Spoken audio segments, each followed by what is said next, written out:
En réalité, toutes les femmes sont déjà par essence entrepreneurs. Pourquoi? Parce qu'il existe deux formes d'entrepreneuriat. Il y a ce qu'on appelle l'intrapreneuriat et l'entrepreneuriat.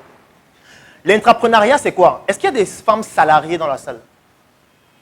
Voilà. L'intrapreneuriat, c'est le fait d'être salarié dans une entreprise ou dans une institution et d'avoir des initiatives au sein de cette institution qui permet de pouvoir développer l'institution de l'intérieur. Ça, c'est de l'intrapreneuriat. Donc, c'est une autre forme d'entrepreneuriat, mais au sein d'une institution. Et l'entrepreneuriat, c'est juste le fait de créer de façon externe une structure qui va offrir des services à toute personne qui en aurait besoin, services ou produits. Et lorsqu'on regarde une femme et toutes ses tâches, en fait, c'est de l'intrapreneuriat, puisqu'elle est en train de faire toutes ces tâches dans un écosystème qui est l'écosystème familial. Mais le problème qui se pose, c'est que c'est un intrapreneuriat qui n'est pas valorisé. C'est pris comme si elle n'avait rien d'autre à faire, c'est pour ça qu'elle ne fait que ça. Mais c'est une absurdité. Parce qu'on va essayer de regarder un peu un thème qui m'amuse beaucoup.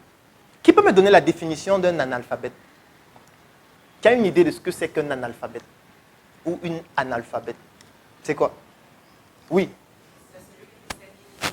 Voilà, ni ligne ni écrit. Mais il y a une troisième chose qu'il faut ajouter, notamment d'après les linguistes.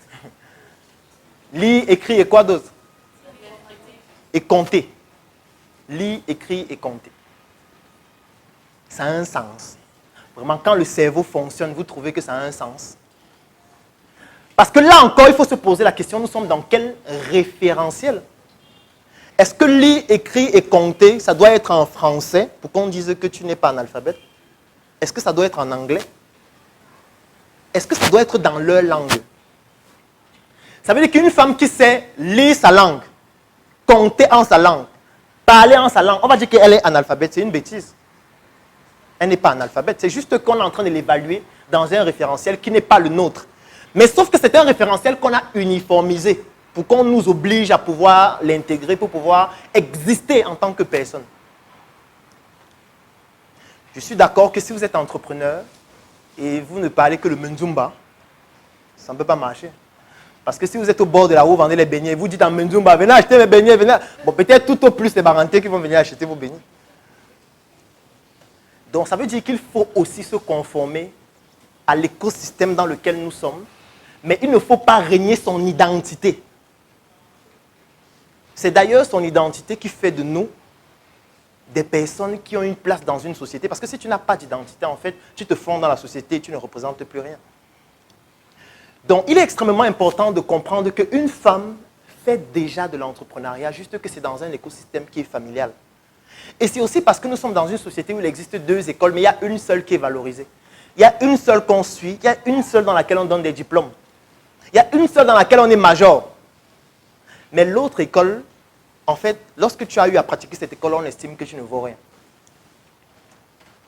Et quand tu n'es pas allé à l'école, quand tu n'as pas eu le BEPC, quand tu n'as pas eu le bac, quand tu n'as pas eu le doctorat, la licence, le master ou je ne sais pas trop quoi, on estime que tu n'as pas fait l'école. Pourquoi? Parce que nous sommes dans une société qui a uniformisé une forme d'école seulement et c'est la seule qui est reconnue. Mais l'école de la vie que vous vivez à la maison, que vous vivez dans votre famille, que vous vivez dans votre quartier, que vous vivez dans votre environnement, en fait, ce n'est une école qui n'est pas reconnue, qui n'est pas valorisée. Mais sauf que la réalité nous rattrape. La réalité nous rattrape parce que sur le plan professionnel, c'est ceux qui ont fait cette école qui sont les meilleurs.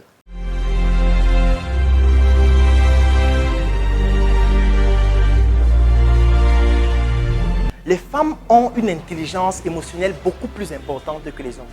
Et en entrepreneuriat, c'est fatal. Lorsque vous ne pouvez pas maintenir une relation client avec vos clients. Et cette relation client est basée sur le fait que vous considérez le client pas comme un numéro, que c'est le client numéro 15. Mais vous le considérez comme un être humain, avec toutes ses sensibilités. Et il n'y a qu'une femme qui peut très bien le faire par rapport à un homme. Donc, il est extrêmement important de comprendre qu'une femme fait déjà de l'entrepreneuriat, juste que c'est dans un écosystème qui est familial. Et c'est aussi parce que nous sommes dans une société où il existe deux écoles, mais il y a une seule qui est valorisée.